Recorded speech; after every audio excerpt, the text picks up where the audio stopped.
we're not locked in anymore to one choice. Because I want that sense of possibility and growth. I want us to think about the components of what we bring to the table as Lego blocks and how we can constantly reconfigure what we are able to do with that. So these young people have grown up in a very different world from the world that I grew up in. At first, that was scary. And what I began to realize over time was that it was scary for me. What I had to come to terms with was the fact that they don't know any different.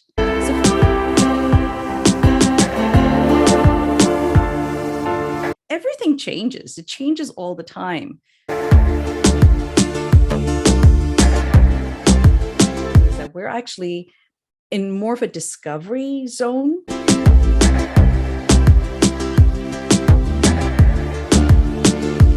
Pick something that really resonates with you, that you already find yourself pulled towards, and develop your body of knowledge around that.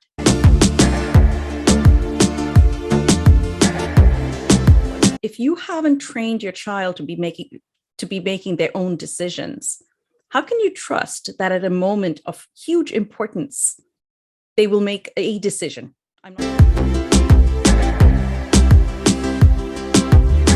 I do explicitly want us to move away from the fact that we might make a wrong decision.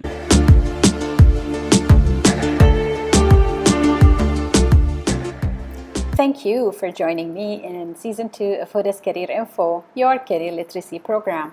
I am Hoda, your host. I look forward to another season of career chats with inspirational guests and insightful feedback from you, the audience. Ready to meet this week's guest? This week's guest is also my friend, Karena de Souza. Karena, as a strategist, futurist, and parent, explores trends impacting our lives. In 2015, she noticed a significant shift in the way technologies were entering the workplace and changing the way we work and live. COVID-19 has accelerated some of these adjustments. Changes expected in 2030, such as remote work that seemed implausible in 2015, are a post-COVID reality. Karena discusses how all of the above affect how we survive and thrive in this new environment, focusing on the questions raised by Generation Z, the workforce of today, the leaders of 2035 and beyond. As you will see in today's episode, Karena brings a rich and complex diversity to her conversations. A refugee as a child, an immigrant as an adult, she has lived on 4 continents. Karena discovered her interest in strategy and futurism in her long career as VP IT and communications officers at Morgan Stanley before moving to Canada, where she added small business and entrepreneurial skills to her experience. We will also be talking about Karena's recently published book, Contours of Courageous Parenting: Can We Tilt Towards Better Decisions? A book she wrote for parents just like her, struggling to equip their children with decision-making frameworks that are robust enough to survive unforeseeable futures, such as a pandemic. Her focus is helping Gen Z understand and successfully embrace the new and evolving nature of work. I hope you enjoy my chat with my friend Karena as much as I did.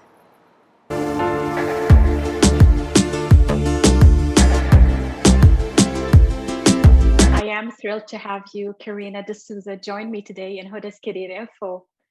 I want to thank you for your willingness to engage in a career chat. And as with every guest, I will always start with a challenge to choose a career term that of your liking, I guess, that for you defines your work. So choose it, define it, and describe how it fits within your work. Okay, so my work is centered around the future of work and the whole way that the way we work, the nature of work is going to change. I thought about this for a while when you sent me the question, and I think the word I would love to use in terms of career is renewable. And you'll see that I have a very much of a climate focus going forward, but there's a different reason for wanting to use renewable. And I think that the spirit that I wish to see happening right now as we consider career for us, our generation, and everyone younger than us, is the fact that we're not locked in anymore to one choice. And that's why I picked on the phrase renewable, because I want that sense of possibility and growth. I want us to think about the components of what we bring to the table as Lego blocks and how we can constantly reconfigure what we are able to do with that and how we can add on to that. So to me, renewable, for many reasons, just inspires me and engages me, and I hope leaves the listener with a sense of hope. And that's something that is core to the way I think about the future of work. That is something that I really want to bring into the conversation. Karena, this is very positive, and it also builds on your webinars that I've attended, a couple of them, and I always get the feeling that you believe that the future of work is positive. We look at the pandemic and the yo-yo situations we keep going through, and it's very hard to remain positive. Yet you say the future of work is positive. Can you share with the audience some of your thoughts behind this statement? I first came to the future of work because of my own three children, who definitely fall into the grouping of Generation Z. So they're all born after 1995, or in a different way to define it, they're all digital natives. They were all born around the time the internet came onto our scene. And just like the printing press, once it came through for us, you can't go back. You cannot unwrite history. So these young people have grown up in a very different world from the world that I grew up in. At first, that was scary. And what I began to realize over time was that it was scary for me. It was unfamiliar for me. It meant that I couldn't guide them the way that my parents had guided me. But what I had to come to terms with was the fact that they don't know any different. So for them, it is a new terrain. They bring that same enthusiasm and positivity to exploring and discovery that they had when they were 6. So that whole joy, that whole sense of, oh my gosh, what can I do with this, is something that I wish to preserve as we move into this space. So once again, it's challenging for our generation because it's a sense of discomfort. But if we take ourselves out of the equation, I think it can be incredibly positive, because just like anyone who's young, they don't know any different. So why should we scare them? Why should we tell them that this is no longer so or that is no longer so? So that to me was one side of it. And then the other was as I did more and more research on the future of work. So I started this around 2015. I started questioning. I'm my background is as a computer scientist and mathematician. So I didn't really have a deep set of history to go on or anything like that. So I actually started doing a lot of research, and I began to realize that concepts that I took as fundamental, as given in my world, things like pensions and vacation time and having healthcare benefits, they didn't exist till about 1930. And so when I realized that the things that I was feeling threatened of, by losing, the fact that, if you don't have that solid full-time job, you won't have the pension plan. These are all new concepts. And when I started wrapping my head around that, whole new possibilities came up. And that's when I realized that, the conversation I wish to bring to the table is that everything, coming back to the word renewable, everything changes. It changes all the time. We are feeling threatened because it has changed within our lifetime. But if we look back and say, okay, how has it changed over the past 300 years? We begin to see that, we're constantly iterating in terms of the way work happens. And therefore, to me, that's a very hopeful situation if we continue to keep that positivity and that mindset. I hope that kind of answered your question. Yes, it does. And it's probably what you said, bringing our old person mentality with us that allows us to see more the negative than the positive. Yeah. Which definitely makes sense. And when you take that away, I think, I don't know what your thoughts are on it, but I mean, definitely. I always come to any situation I'm in. I'm like, I'm a clean slate. That's how I survive, and that's how I stay positive and do the things that I do.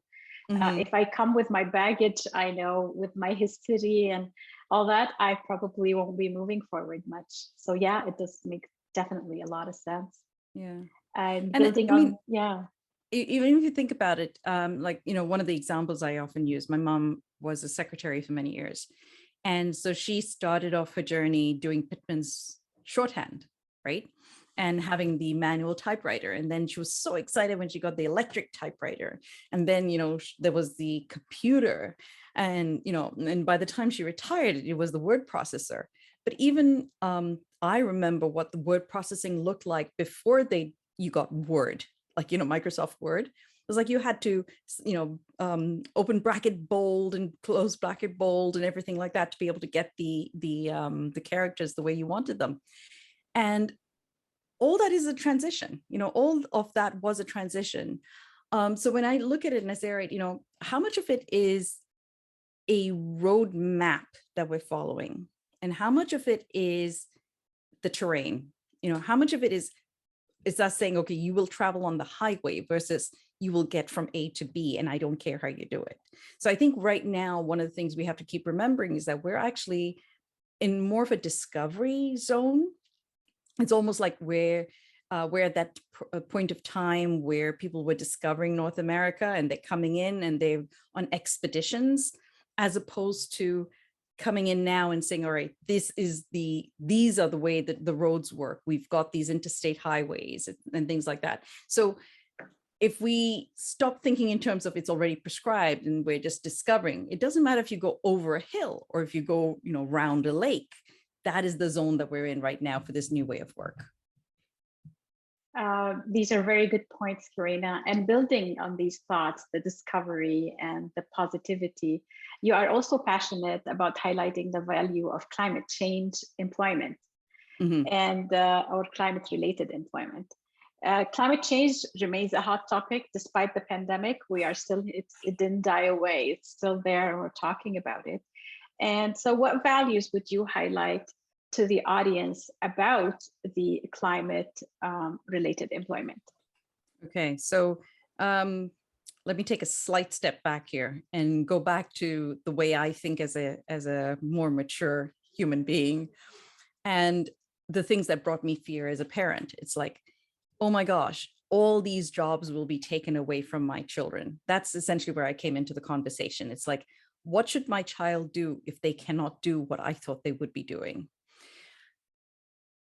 So then I started answering the question differently. If they're not doing the jobs that I considered guaranteed positions, like, lawyer, doctor, all those kinds of positions, what else is there that will replace it or augment it? So I have a different way of thinking of it, and is what problem would still persist? So if we consider, we're going back to the whole conversation about Lego blocks. If my attention is brought to developing a body of work, developing a skill set around knowledge, as opposed to a skill set around task, start picking topics that are still going to be persistent. And so one suggestion I was offering parents is think about the UN sustainability goals. If you take any of them, so climate is something you and I are talking about right now, but it could be education, it could be, the economy. Pick something that really resonates with you, that you already find yourself pulled towards, and develop your body of knowledge around that. And then going back to that word renewable, mix and match those Lego blocks so that you're creating solutions, you're learning more, you're developing more interest in a particular silo about that. But going to that climate change, that's one of the reasons I picked it, it is a problem that is not going to get solved over the next 15 years. So if I'm looking for recommendations for my family, for things that will interest them, I see that as almost like, I hate to say it, but long-term work. And I say not because I don't think we're going to get it solved in the next 15 years. But for that reason, it is a persistent body of work. If the more you research on it, the more you know about it, the more open you are to ideas and developing solutions, that is someplace where you can stay involved. And that's why I think of it as a huge opportunity for the future of work, because as things shut down here, as they always have, things are going to open up here. So you shut down the stable hands. Well, then you got the aeronautical engineers. You didn't have one without the other. You can't have everything still open at the same time. But that's where I see that conversation being huge. I mean, we have a need as a humanity to solve a problem. And so the more people we can put on it, the more brilliant minds, the more ideas we'll have. So I'm very hopeful that this is A, going to provide work, and B, going to provide ideas. I like that you have a common thread also, besides renewable and positivity, is that your role as a parent, and you're always talking to parents. And with that in mind, you also published a book that perhaps, if I read the title, and I will do that right now, Contours of Courageous Parenting, Tilting Towards Better Decision. Whoever reads this title is going to think it's just a parenting book. And it's a great book. I read it. And as a parent, yes, I wish I had access to it when my kids were younger. But I think after reading it, it's not just for parents, it's for everyone looking to communicate ideas and to plan. So really a great book. Well, thank you. But I want to take a step back. The book is out. Everyone should read it. I think it's a great book. Which experiences prompted you to write this book? Why did you feel the need that I want to write this book? It is your first book, so congratulations on that. Thank you, Hoda. But please, let us know what prompted you to write this book. A variety of reasons, but I think the closest reason was at the point where I was considering it was August of 2020. And I was just surrounded by so many parents, myself included. So my youngest child was questioning whether he took a gap year in the middle of university or whether he goes straight back to do a virtual year, year based, on Zoom. And similarly, I had siblings and cousins and friends all having that same intense debate. This is way before we had vaccinations. It's like, what are the risks? What are the choices that I have in front of me about sending my child back into the classroom? What are the negatives of not having them be involved in formal education? So it's like everyone was grappling with this at the same time. And I realized that part of the conversation wasn't the questions we were asking, but how we were asking the questions. And to me, it's a decision-making book. It takes, I think somewhere in the book, I say it right up front, is that we actually make decisions before we have language. So at the very point where you're smiling at your mom because you like the peaches that she's put in front of you, as opposed to, pulling an ugly face because you don't like the peas, you're already expressing decision. So if you take human, the way we make decisions and the way the brain is wired, every little task we do becomes a superhighway in our mind, right? So the very act of driving, is very, very delineated when you're learning, set your mirror, check your way, your side mirror, put your seatbelt on, check the back, put your car into gear. Over time, it's like it's one very smooth decision or one very smooth action. So similarly, decision-making for many of us has become that one very smooth action. And we don't consider how we automatically break down the segments of it. So this book was actually saying, okay, what are the parts of decision-making that actually come in before you actually have to make a decision? But more importantly, something that I don't think we talk a lot about is what are the parts of decision that keep you in a decision, right? So we don't talk about exit plans with people. We're always talking about, okay, have you made a decision to go to this university? Have you made a decision about what you want to do? But we don't talk to them about how do you make sure that you're still in that decision, like that is the correct decision for you. How do you have an exit plan for, okay, this is no longer where I want to be, and it's okay because I've actually, gathered a bunch of information that suggests to me I shouldn't be doing this anymore. So all those are actually, so I broke it all down I had help because I'd been doing some decision-making classes as well. But that's what the book was designed to do, was to actually present to parents what components we have to fret about and what components we can give away, and some techniques that make it easier to develop this idea with our young adults. But the bigger idea behind it actually came right at the beginning of COVID. And it was when I was having to convince my youngest child to go home and shelter. And he just wanted to get on a beach, go to Miami Beach for spring break. And I think where I came, I mean, he obviously did the right thing, right being, my selection of words. But, every parent was in that situation. My question was, if you haven't trained your child to be making their own decisions, how can you trust that at a moment of huge importance, they will make a decision? I'm not going to say right or wrong, but if they have had no practice, if you've always made the decisions for them, where do they get the confidence to make a decision at that minute? And so I think that is something that I really want to see happen within families right now, is us ceding control, gradually encouraging these young adults to grab more and more responsibility for their lives. So that was also part of the conversation behind the book, was how to encourage people to do that gradually. This is an important conversation to have among parents, as well as we share advice on how we raised our kids, and of course, parents talking to their children.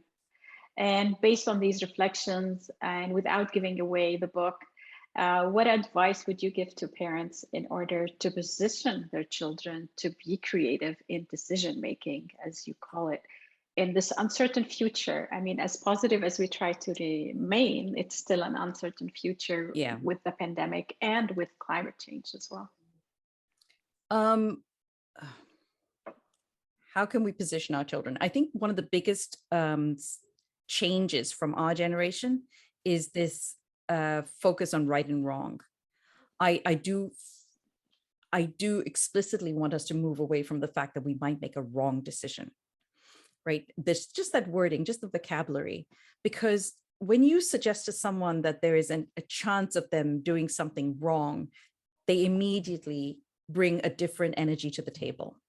But if you want, my recommendation or my hope, and I'll speak purely for myself as a parent, my hope is that my children, and now they're like, my youngest is 21, so they're not children anymore. But my hope is that as they each evaluate choices that they have to make, that they bring as complete a set of facts to the table, that they evaluate them, and then they are willing to be wrong, that they're willing to have it not be the perfect solution, right? So I often say to them, I'd rather you take some chances. I know that you're going to be wrong in certain ones. You cannot have 100% track record. That's impossible. But if you're going to sit there and protect your 100% track record, you're never going to have new experiences. So I'd rather you went out and tried, know that you are still loved. I think that is a huge component, that the confidence we can give our kids as parents, and saying, it doesn't matter what you try. When you come home, you're still loved unconditionally. I think that is the biggest opportunity to go out there and try different things, because you know that there is no downside. I mean, there might be downside, but the most important downside of losing the trust and love of your parents is not an issue. And I think that gives them the ability. I mean, I just watch it with my kids. I mean, I think I've evolved now to say they don't do what I tell them to do, but they do better. But that's because they've surpassed any boundary that I've put on my imagination for what they can potentially do. Well, this is good news to hear. But yeah, I mean, we probably passed some of our values because we grew up with something either right or wrong, right? Yeah. And that's why I said I wish I had access to that book when my boys were little. We're like, okay, no, you know, there is a middle way to everything. Mm-hmm. And this has only changed as they got older, where, like you said, I accepted that they're going to make their own decisions, and to say there is no part wrong of parenting. It's like that is truly, it's like, seriously, I don't agree with what you're doing, but please. I hope you make the right decision. Absolutely, yes. Yeah. That's what we hope for them. So you've have one more news to share that's you're excited about, and that's you just started writing a regular newsletter. I have indeed. When did you start it? I'm just saying, just I received yours, probably started, I signed up a couple weeks ago. When did you start it? And why did you start it? And what should subscribers expect if they sign Okay. up? So subscribers should expect one a week, hopefully every Thursday night. So as soon as this is done, I'm probably going to go hit enter on this week's edition. I started it in September. I had actually been trying to set up a newsletter for quite a while and just never got the momentum going. I think in part because I was trying to do only one thing. I wanted it to only be about one topic, which was usually about future of work. But what I realized is that I am complex. I bring all parts of me to the table. And so as you've seen, even in this discussion, I can't possibly have a conversation about climate without talking about parenting. And I can't talk about, parenting without talking about the future of work, because that is what I want for my children. I want them to be happy. I want them to be fulfilled. So to me, those three components are always, floating around each other. And so the new newsletter, once again, it does kind of focus on those three areas: parenting, future of work, and climate.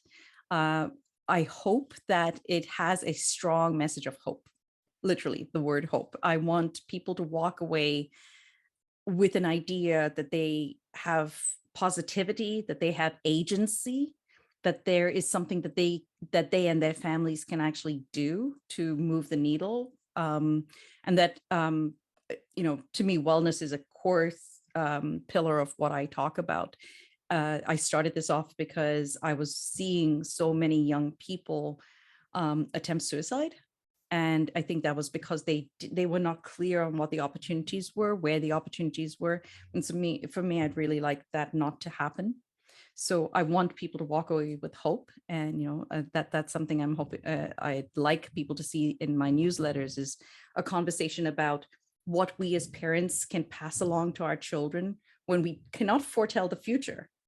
Yet we still have things that we have in our wheelhouse. We can give them all the skills that our great grandparents brought, that allow us the privilege of sitting where we are.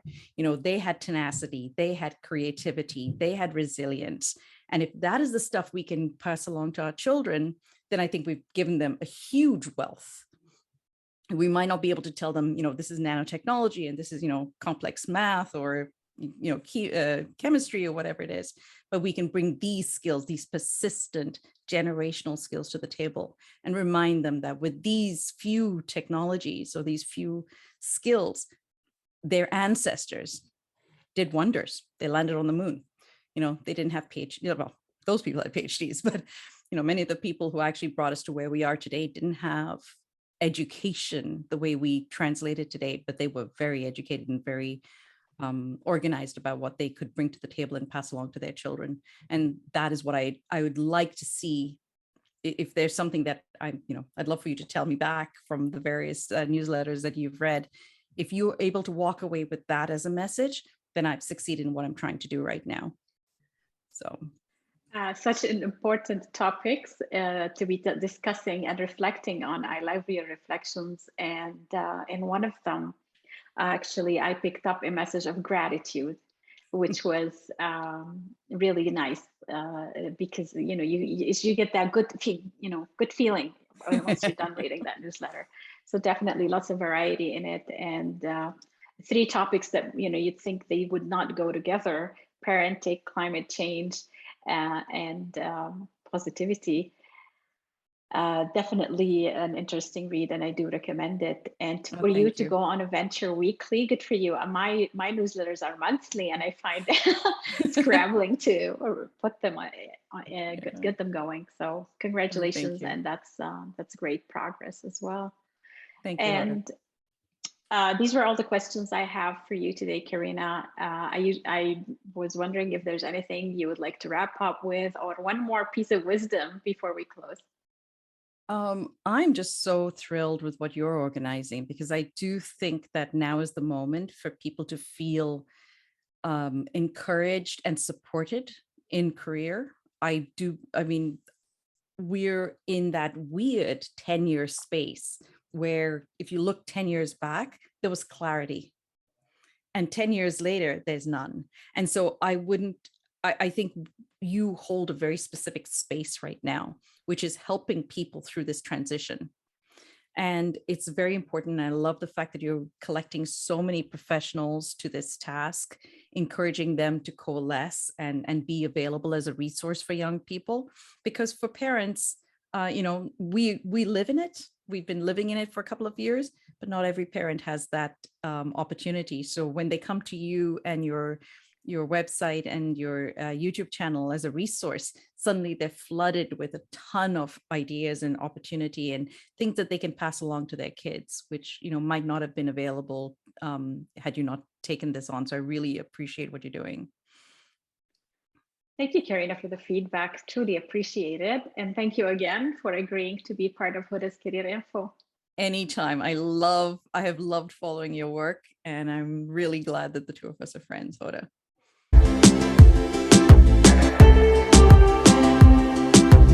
Thank you for joining me and Karena de Souza in this episode of Hoda's Career Info 2022.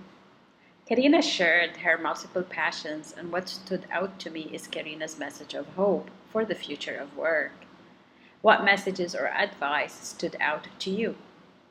You can connect with Karina by sending her an email, karina@tiltthefuture.com. You can also find her on LinkedIn and Instagram. Make sure to check out Karina's podcast, Tilt the Future, and to visit her website, tiltthefuture.com, where you can read her newsletter. Please remember that Hoda's Career Info is available on YouTube and is also dropped as a podcast. To let me know if you or anyone you know works in the career development field is interested in an opportunity to talk about your experience, you can send me a direct message on my website, rightcareerfit.com, where you can also sign up for my newsletter to stay up to date on the latest episodes. Remember to like, subscribe, share, and follow me on social media. Right Career Fit. I am your host, Hoda, and until next time, stay focused and keep moving in productive ways.